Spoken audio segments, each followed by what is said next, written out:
बिस्मिल्लाहिर्रहमानिर्रहीम। अस्सलाम वालेकुम। Welcome to Mehboob TV. उम्मीद करते हैं कि आप तमाम दोस्त अब खैर व खैरियत से होंगे। पाकिस्तान एयरपोर्ट्स के ऊपर दर्जनों मुसाफिरों को ऑफलोड किया जा रहा है, सिर्फ इस वजह से, इस बेस के ऊपर कि आप अपने इलाके के, अपने एरिए के जो आपके 18वें या 19वें ग्रेड के सरकारी अफीसर हैं उनसे एक तस्दीकनामा लिखवा कर लाएँ, जिसमें वो लिख कर दे कि आप जिस मुल्क में रोज़गार के लिए जा रहे हैं, जिस मुल्क का आपका वीज़ा है, आप वहाँ पर ही काम करेंगे। वहाँ से किसी दूसरे तीसरे मुल्क के लिए डंकी लगाकर गैर कानूनी तरीके से जाने की कोशिश बिल्कुल भी नहीं करेंगे। ख़ास तौर पर यूरोप के लिए ये कहा गया है और इस हवाले से मुकम्मल तफसीलात से मैं आपको आगाह करने वाला हूँ, हकीकत से आपको आगाह करने वाला हूँ। इस वीडियो को मुकम्मल तौर पर देख लीजिए, हो सकता है आपके काम आ जाए। सोशल मीडिया के ऊपर भी शेयर कर दीजिए, हो सकता है दूसरे लोगों के काम ये वीडियो आ जाए। जैसा कि व्हाट्सअप ग्रुप्स के अंदर एक मैसेज फॉरवर्ड किया जा रहा है जिसमें 12 अजला का जिक्र किया जा रहा है कि पाकिस्तान के 12 अजला के लोग ये एफिडेविट लाजमी बनवा कर लाएँ, तस्दीकनामा लाजमी लेकर आएँ।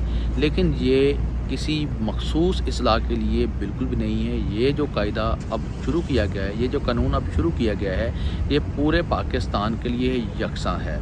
यानी कि आप कहीं से भी ट्रैवल करने के ख्वाहिशमंद हैं, जैसे कि आप अरब में आना चाहते हैं, खलीज में आना चाहते हैं, सऊदी अरब, Qatar, Kuwait, Bahrain, Oman, Dubai, और इस तरह अगर आप तुर्की, बाको, थाईलैंड या और किसी मुल्क में जहां से आप आसानी के साथ डंकी लगा सकते हो, यहाँ पर मैं डंकी का लफ्ज़ इस्तेमाल करूँगा कि जहाँ से आसानी के साथ एजेंट टंकी लगवा सकते हो, वहाँ का आप सफ़र कर रहे हैं तो वहाँ के लिए एफिडेविट यानी कि हल्फनामा, तस्दीकनामा, 18वें 19वें ग्रेड के ऑफिसर का तस्दीकनामा, हल्फनामा, बयाननामा लाजमी है।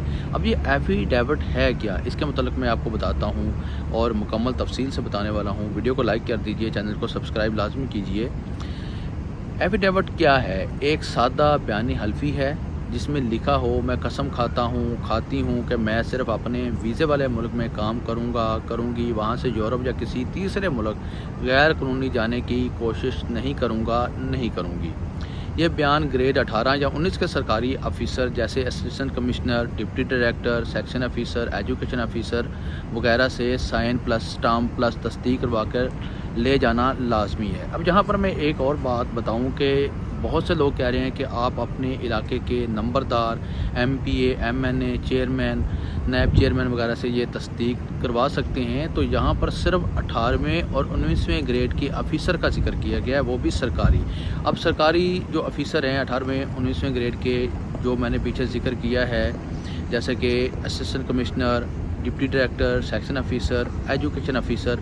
अब ये एजुकेशन अफीसर जो है आपके एरिए के स्कूल के हेड मास्टर हो सकते हैं, जो कि सेकेंडरी स्कूल के हेड मास्टर हो सकते हैं, हाई स्कूल के हेड मास्टर हो सकते हैं, उनका 18वां ग्रेड हो सकता है, ये भी शामिल हो सकते हैं। अब बात करते हैं कि एयरपोर्ट्स के ऊपर क्या हो रहा है। लाहौर, कराची, इस्लामाबाद, पेशावर एयरपोर्ट्स पर प्रोटेक्टिव इंस्पेक्टर बैठे हैं। अगर एफिडेविट नहीं है तो ऑफलोड कर दिया जाएगा, आपको प्रवास से उतार दिया जाएगा। यानी कि नंबर 1 बात तो ये है कि आपके पास एफिडेविट नहीं है, हल्फनामा नहीं है, तस्दीकनामा नहीं है, आपने ये पेपर नहीं बनवाया, तो आपको जहाज़ में बैठने ही नहीं दिया जाएगा। पहले हफ्ते में 150 से ज़ायद मुसाफिर ऑफलोड हो चुके हैं। पहले हफ्ते में 150 मुसाफिर ऑफलोड हो चुके हैं। बैरून मुल्क का आप सफ़र कैसे करें, 7 आसान टिप्स मैं आपको बताने वाला हूँ। नंबर 1, अपने ज़िले के 18-19 ग्रेड के ऑफिसर का पता करें। DC ऑफिस, तलीमी इदारे, सेक्शन ऑफिसर वगैरह इसमें शामिल हैं। 2, सादा कागज़ पर एफिडेविट टाइप करें, अंग्रेज़ी उर्दू दोनों में चल जाएंगे। 3, अफसर से साइन प्लस स्टाम्प प्लस तारीख लिखवाएँ। नंबर 4, असल प्लस 2 फ़ोटो कापियाँ बनवाएँ उस एफिडेविट की।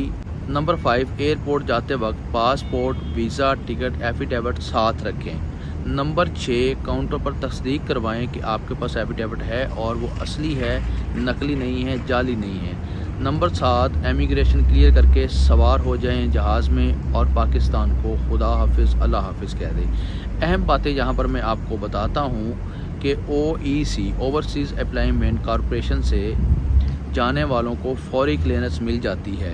यानी कि जो गवर्नमेंट की तरफ से जाते हैं, OEC ओवरसीज़ एम्प्लॉयमेंट कॉरपोरेशन की तरफ से जो जाते हैं वीज़े लेकर बैरून मुल्क रोज़गार के लिए, उनको ये फ़ौरन क्लियरेंस मिल जाती है, उनके लिए एफिडेविट की ज़रूरत नहीं पड़ती। क्यों? OEC ओवरसीज़ एम्प्लॉयमेंट कॉरपोरेशन سے جانے والوں کو جلدی کلیئرنس کیوں مل جاتی ہیں؟ کیونکہ وہ پہلے سے ہی گورنمنٹ کی طرف سے جا رہے ہیں بیرون ملک روزگار کے لیے، اور انہوں نے تمام کے تمام ڈاکومنٹس جو ہیں بیان حلفی وغیرہ سب کچھ وہاں پر جمع کروا دیا ہوتا ہے، اس لیے ان کو کلیئرنس جلدی مل جاتی ہے۔ پرائیویٹ ایجنٹ والوں کو ایفیڈیوٹ لازمی ہے، یعنی کہ جو پرائیویٹ ویزا لیتے ہیں، جیسا کہ آپ نے مجھ سے رابطہ کیا کہ محبوب بھائی ہمیں سلطنت آف عمان کا ویزا دلوا دیں، یہ ایک پرائیویٹ ہو گیا، اور جس طرح آپ ایجنٹ سے ویزا لگواتے ہیں تو آپ کے لیے یہ بیان حلفی لازمی ہے۔ جعلی ایفیڈیوٹ بنوائی تو ایف آئی آر پلس جرمانہ پلس بلیک لسٹ آپ ہو سکتے ہیں۔ یہاں پر آپ نے یہ بھی یاد رکھنا ہے کہ اگر آپ نقلی جعلی ایفیڈیوٹ بنواتے ہیں، اپنی طرف سے ٹائپ کر کے اپنی طرف سے سائن اسٹیمپ کرنے کی کوشش کریں گے، آپ کے اوپر ایف آئی آر جرمانہ آپ کو بلیک لسٹ کیا جا سکتا ہے۔ یہ جو قانون ہے یہ صرف اور صرف ورک ویزا والوں کے لیے جو ورک ویزے پر جا رہے ہیں، خلیج کے کسی بھی ملک میں جا رہے ہیں، اور جو پیچھے میں نے ذکر کیا ہے ممالک کا ان میں جا رہے ہیں، تو یہ ورک ویزا رکھنے والوں کے لیے ہے۔ اس میں سیاحتی ویزے پر جانے والے، فیملی ویزے پر جانے والے، یا زیارت کے ویزے پر جانے والے جیسے حج عمرہ، جیسے اور آپ ایران عراق میں جاتے ہیں تو ان کے لیے یہ بالکل بھی قانون نہیں ہے۔ واٹس ایپ گروپس میں جو 12 اضلاع کی لسٹ گھوم رہی ہے وہ جھوٹ ہے۔ اب آپ آرام سے تیاری کریں، ایفیڈیوٹ بنوائیں اور اللہ حافظ کہہ کر روانہ ہو جائیں۔ تو اسی کے ساتھ میں آپ تمام دوست احباب سے چاہوں گا اجازت، آنے والی ویڈیو تک اپنا رکھیے خیال اور مجھے رکھیے دعاؤں میں یاد۔ اللہ حافظ۔